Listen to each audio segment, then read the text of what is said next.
ನಮಸ್ಕಾರ ವೀಕ್ಷಕರೇ, Karnataka matters YouTube ಚಾನಲ್ಗೆ ಮತ್ತೊಮ್ಮೆ ಸ್ವಾಗತ.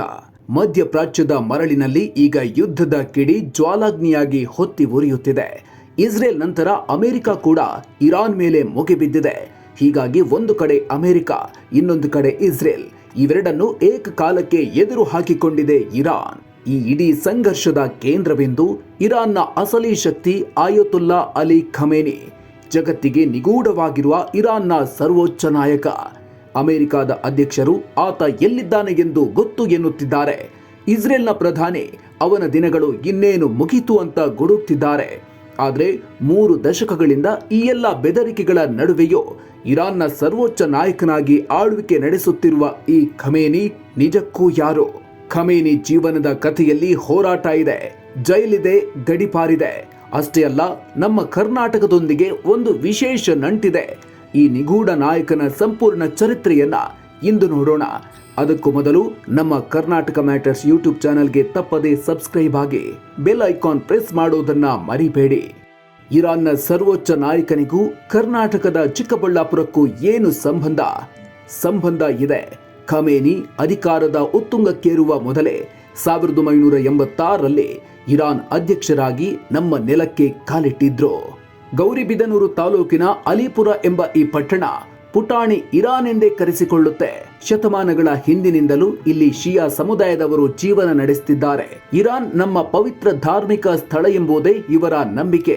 ಜೊತೆಗೆ ಇಲ್ಲಿನ ನೂರಾರು ಜನರು, ವಿದ್ಯಾರ್ಥಿಗಳು ಇರಾನ್ನಲ್ಲಿದ್ದಾರೆ. 1986ರಲ್ಲಿ ಇಲ್ಲಿಗೆ ಬಂದಿದ್ದ ಖಮೇನಿ ಜನರೊಂದಿಗೆ ಬೆರೆತು ಅವರ ಆದರ ಆತಿಥ್ಯಕ್ಕೆ ಪಾತ್ರರಾಗಿದ್ರು. ಅಷ್ಟೇ ಅಲ್ಲ, ತಮ್ಮ ಗುರು ಆಯತುಲ್ಲಾ ಖಮೇನಿ ಹೆಸರಿನಲ್ಲಿ ಆಸ್ಪತ್ರೆಯೊಂದನ್ನ ಉದ್ಘಾಟಿಸಿಯೂ ಹೋಗಿದ್ರು. ಆ ದಿನ ಇರಾನ್ನ ನಾಯಕನೊಬ್ಬ ನಮ್ಮೂರಿನ ಬೀದಿಗಳಲ್ಲಿ ನಡೆದಿದ್ದು ಇತಿಹಾಸದಲ್ಲಿ ಅಚ್ಚಳಿಯದೆ ಉಳಿದಿದೆ. ಅಷ್ಟಕ್ಕೂ ಈ ಖಮೇನಿ ಯಾರು? 1939ರಲ್ಲಿ ಮಷದ್ ನಗರದ ಸಾಮಾನ್ಯ ಧಾರ್ಮಿಕ ಕುಟುಂಬದಲ್ಲಿ ಜನಿಸಿದ ಅಲಿ ಹುಸೇನ್ ಖಮೇನಿ ಮುಂದೆ ಇಡೀ ದೇಶದ ದಿಕ್ಕನ್ನೇ ಬದಲಿಸ್ತಾರೆ ಅಂತ ಯಾರೂ ಊಹಿಸಿರಲಿಲ್ಲ. ಅಂದಿನ ಅಮೆರಿಕ ಪರ ದೊರೆ ಶಾ ಮೊಹಮ್ಮದ್ ರೆಜಾ ಪಹ್ಲವಿಯ ನಾಯಕತ್ವದಲ್ಲಿ ಇರಾನ್ ಪಾಶ್ಚಿಮಾತ್ಯ ಸಂಸ್ಕೃತಿಯನ್ನ ಅಳವಡಿಸಿಕೊಂಡಿತ್ತು. ಇದು ಇಸ್ಲಾಂ ಸಂಪ್ರದಾಯವಾದಿಗಳ ಕಣ್ಣು ಕೆಂಪಗಾಗಿಸಿತ್ತು. ಇದೇ ಕಾರಣಕ್ಕೆ ಇಸ್ಲಾಮಿಕ್ ಕ್ರಾಂತಿಕಾರಿ ನಾಯಕ ಅಯತೊಲ್ಲಾ ರುಹುಲ್ಲಾ ಖೊಮೇನಿಯ ಶಿಷ್ಯನಾಗಿ ಹೋರಾಟಕ್ಕೆ ಧುಮುಕಿದ್ರು ಈ ಖಮೇನಿ. ಹಲವು ಬಾರಿ ಜೈಲುವಾಸ, ಗಡಿಪಾರು ಶಿಕ್ಷೆ ಅನುಭವಿಸಿ ಕ್ರಾಂತಿಯ ಕಿಡಿಯಾಗಿ ಮಾರ್ಪಟ್ಟರು. 1979ರಲ್ಲಿ ದೊರೆಯ ಆಡಳಿತ ಅಂತ್ಯ ಆದಾಗ ಇವರ ಬದುಕು ಹೊಸ ತಿರುವು ಪಡೆಯಿತು. ಸೇನೆ ಸೇರಿದ್ರು, ಉಪರಕ್ಷಣಾ ಸಚಿವರಾದ್ರು. 1981ರಲ್ಲಿ ಇರಾನ್ನ ಅಧ್ಯಕ್ಷರಾದ್ರು. 1989ರಲ್ಲಿ ತಮ್ಮ ಗುರು ಖೊಮೇನಿ ನಿಧನರಾದಾಗ ಇರಾನ್ನ ಅತ್ಯುನ್ನತ ಹುದ್ದೆಯಾದ ಸರ್ವೋಚ್ಚ ನಾಯಕನ ಪಟ್ಟಕ್ಕೆ ಏರಿದ್ರು. ಅಂದಿನಿಂದ ಇಂದಿನವರೆಗೂ ಇರಾನ್ನ ಪ್ರತಿಯೊಂದು ನಿರ್ಧಾರ ಇವರದ್ದೇ. ಇರಾನ್ನಲ್ಲಿ ಸಣ್ಣ ಹುಲ್ಲು ಕಡ್ಡಿ ಅಲುಗಾಡಬೇಕಿದ್ರು ಇವರ ಒಪ್ಪಿಗೆ ಬೇಕೇ ಬೇಕು. ಇಷ್ಟೇ ಆಗಿದ್ರೆ ಇಂದು ನಾವು ಖಮೇನಿ ಹೆಸರು ಎತ್ತುತ್ತಿರಲಿಲ್ಲ. ಹಾಗಾದ್ರೆ ಸರ್ವೋಚ್ಚ ನಾಯಕನಾದ್ಮೇಲೆ ಖಮೇನಿ ಮಾಡಿದ್ದೇನೋ? ಅದೇ ಒಂದು ಇಂಟ್ರೆಸ್ಟಿಂಗ್ ಕತೆ. ಮಧ್ಯಪ್ರಾಚ್ಯದಲ್ಲಿ ಅಮೆರಿಕ, ಸೌದಿ ಅರೇಬಿಯಾ ಮತ್ತು ಇಸ್ರೇಲ್ನ ಪ್ರಾಬಲ್ಯವನ್ನ ಮುರಿಯಲು ಒಂದು ಹೊಸ ತಂತ್ರ ಹೆಣೆದ್ರು. ತಮ್ಮ ದೇಶದ ಗಡಿಯಾಚೆ ತಮ್ಮದೇ ಆದ ನಿಷ್ಠಾವಂತ ಪಡೆಗಳನ್ನ ಕಟ್ಟಿದ್ರು. ಲೆಬನಾನ್ನ ಹಿಜ್ಬುಲ್ಲಾದಿಂದ ಹಿಡಿದು ಯೆಮೆನ್ನ ಹೌತಿಗಳವರೆಗೆ ಈ ಗುಂಪುಗಳಿಗೆ ಹಣ, ತರಬೇತಿ ಮತ್ತು ಶಸ್ತ್ರಾಸ್ತ್ರ ನೀಡಿ ಪೋಷಿಸಿದ್ರು. ಇರಾನ್ನ ಶತ್ರುಗಳು ಯಾರೆಲ್ಲ ಇದ್ದಾರೋ ಅವರ ವಿರುದ್ಧವೆಲ್ಲ ಹೋರಾಡಲು ಸಜ್ಜುಗೊಳಿಸಿದ್ರು. ಇದೊಂದು ಖಮೇನಿಯ ಮಾಸ್ಟರ್ ಪ್ಲಾನ್. ತನ್ನ ದೇಶದಲ್ಲಿ ಒಂದೇ ಒಂದು ಗುಂಡು ಹಾರಿಸದೆಯೇ ಶತ್ರುಗಳನ್ನ ಬೇರೆ ದೇಶಗಳಲ್ಲಿ ಕಟ್ಟಿ ಹಾಕುವ ಮಹಾ ಪ್ಲಾನ್ ಆಗಿತ್ತು. ಇನ್ನು ಇರಾನ್ನ ವಿವಾದಾತ್ಮಕ ಪರಮಾಣು ಕಾರ್ಯಕ್ರಮದ ಸೂತ್ರಧಾರ ಕೂಡ ಇವರೇ.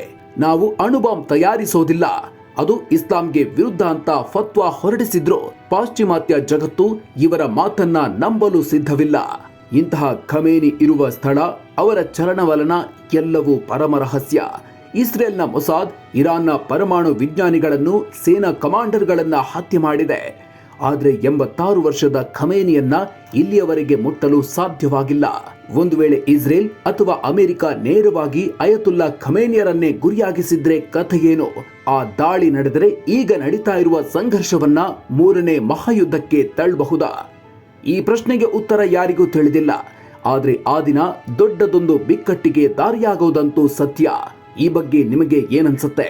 ಕಾಮೆಂಟ್ ಬಾಕ್ಸ್ ನಲ್ಲಿ ನಮಗೆ ತಿಳಿಸಿ. ನಮ್ಮ ಚಾನೆಲ್ ಅನ್ನ ಸಬ್ಸ್ಕ್ರೈಬ್ ಮಾಡೋದನ್ನ ಮರೆಯದಿರಿ. ಇನ್ನೊಂದು ವಿಡಿಯೋದೊಂದಿಗೆ ಮತ್ತೆ ಸಿಗೋಣ. ನಮಸ್ಕಾರ.